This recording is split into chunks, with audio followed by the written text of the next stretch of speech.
अखोई yang wana na tai cha na icha mami uda ba jawi ai gi nupa ja hale te oi numitu de yam wana koi matham mapam jita yorok yam wana hai di yam kam na pakan na tukot pakalaga numini ni uni bo isa ji ge wa ji ba pam marang khang dana kya men ta dana le ki yang wana koi mapam de rok ke do yum da de haninga ga ju mapam do ku ki lai bani na koi sang ba de ngam de yang wana lai ba do nuwa da bani na hanjan de lai असुकी मती अखोई नुंगाइजे इंगबा मतमदा अखोई याम वाना लेरंबनेबा हाइदी इंगबा मतम सिगा कमाइंगा तौगदगेना खनबा मतमदने स्माइना blanket कैके इंगबा मतमगी दमकता पिबिरकपसे अखोई मखोइबु यामना हराव यामना नुंगाइ यामना थागल हता अमगी लुपा यांखै पिबिदुना सिंग लैनबा अमदी gas कनो तौनबा तौबिरबचे अमगी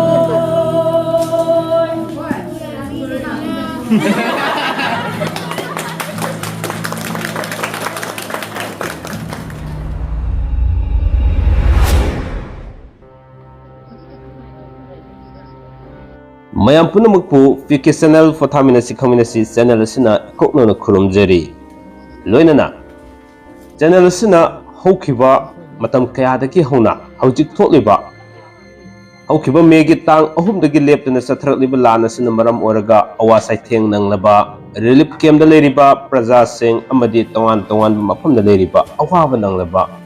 praja section sing unajaduna wari wadai sanajaba amadi मखोई अवाब क्यासी मयाम शेयर तौबगी ताक अमा ओइना तोंगान बा पाउदम मथंग मनाउ नाइना संदोक सरखिबा पीके पाउदमगी ngasi 19 सुब ताक असिदा एलांग खंगपोकपी हारिबा कक्सिंग डिस्ट्रिक्ट की मफम दा लेबा एलांग खंगपोकपी दा हांगलेबा रिलीफ कैम्प असिमक उरुबा मतम दसु अदुकी मतिक थमोय सोकनिंगाय ओइबा लमदम अदुगी प्रधान की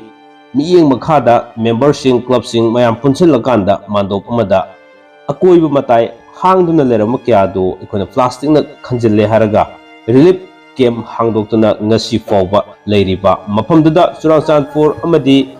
मपुंगोइना सेरौदगी लेरिबा इनमेट कया होजिक फावबा मयुम मकई थादोक्तुना मयुम मकई मई थादोक्खरबा कया अदुगी इनमेट सिंग उनजदुना वरी वताई सानचबगी तांककनि ngasi फुदुना लाक्चरिबसि हेन थमोय सोकनाय ओइबदी इनमेट सिंगी मनुंगदा मसा निपाना ममित उदबा अदुगा महाकि निपाना हार्ट अटैक तौदुना लेरिङै चेरक्ता मसागी मयुम मई थारकपदगी यामना वाना सेलक्तुना मफम सिदा लेरिबा गी अखनबा पाउदमनी ngasiगी वीडियो सि दिल्ली द बेस तौबा Meitei heritage welfare foundation कौबा organisation असिना दिल्ली दगी लाक्पिदुना हारिबा मफम असिदा होजिक इंथमथा संगपगा मरि लेना इंथमथादा दरकार लैगदबा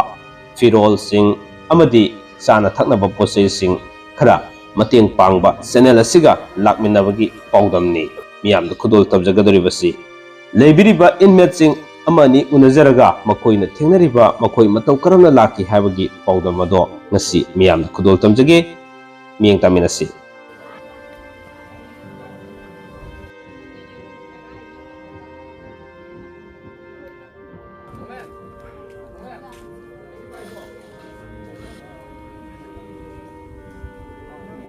ngasi yaifaraba numit asida akoigi yalang khangpokpi mayai lekai mamtopta leiriba relief camp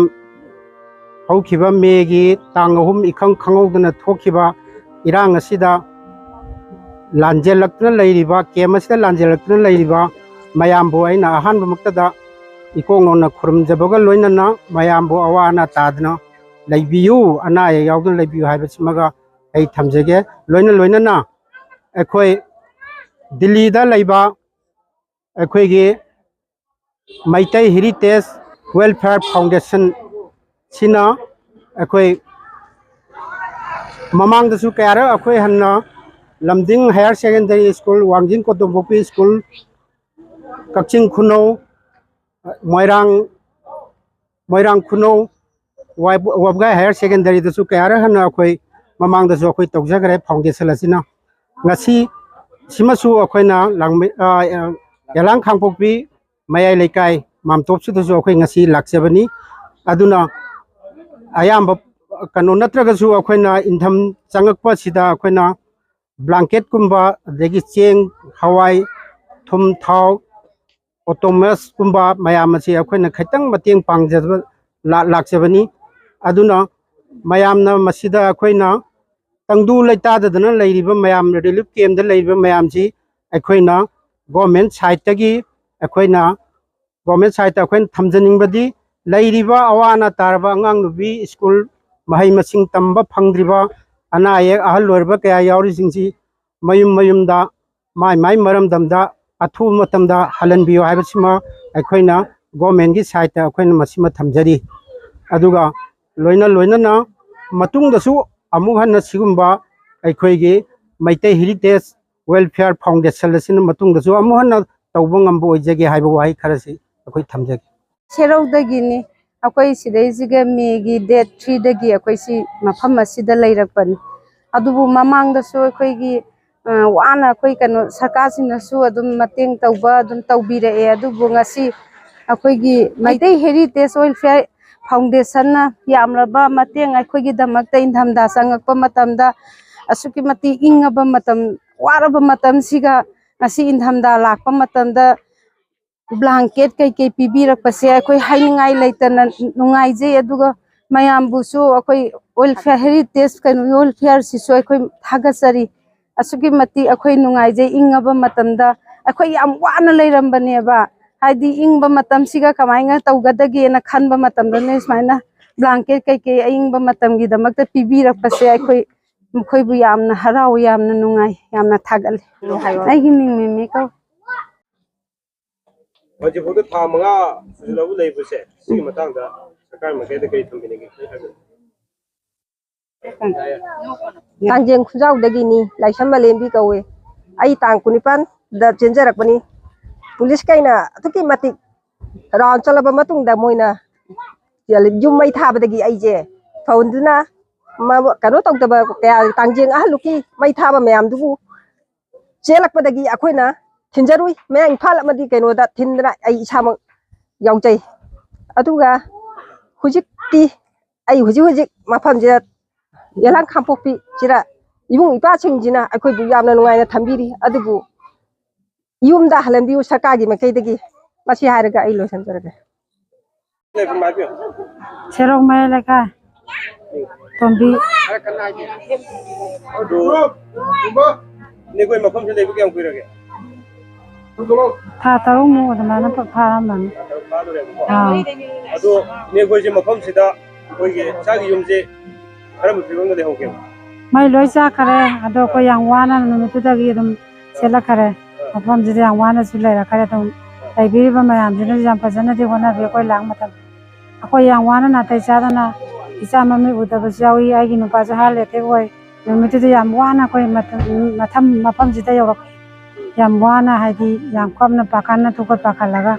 nu mi ni uni bo isa ji ga iwa ji ba pa marang khang dana kya men ta dana lai ra ki yang wana ko mapam ji ra ke do Masih lagi ba mayam jina kalau kita lagi ba ibu ipa mayam jina yang jam iba tengah sini pam jida budi nungai betul lagi tu nungai lagi raga cukup yum dah haninga gazu apam tu kuki lagi bani na koi sang bade ngam deh yang mana lagi betul nungai dah bani na hanjam betul lagi. Ini kau macam sida yang mana dah bisa urga. Kalau ini yang mana laga yang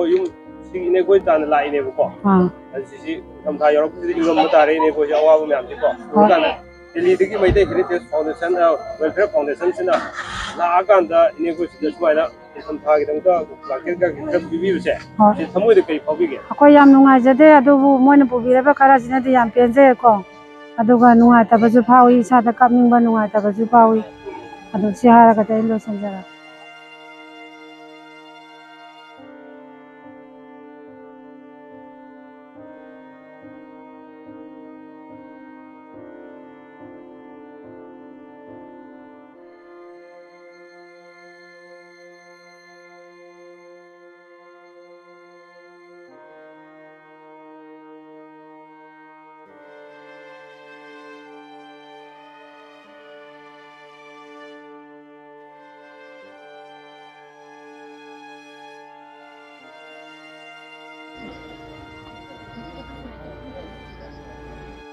Asumna ngahak inmate singa wari batai sanaba amadi makogi awaba share to minaraga Mateng pangsi loiraga satlage tauringai mikupta mafumduda atop kyasu mateng pangba lakpasingi manungda Manipur gi saknareba rockstar kangbu khara laaga habidi makoigi awabada mateng pangbiba amadi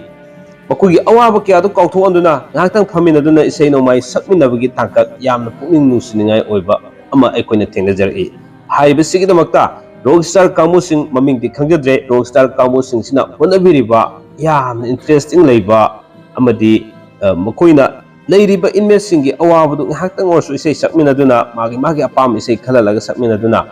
haminaraga isei punna sakminabagi tangkakse uruba matamda atukmatik thamoi nungsiningai oiba matang ma oiki maduna maram oraga haribadusu channel asida matik amatang namjaraga ngasigi video sida hapsinjarake amutang miyeng taminasi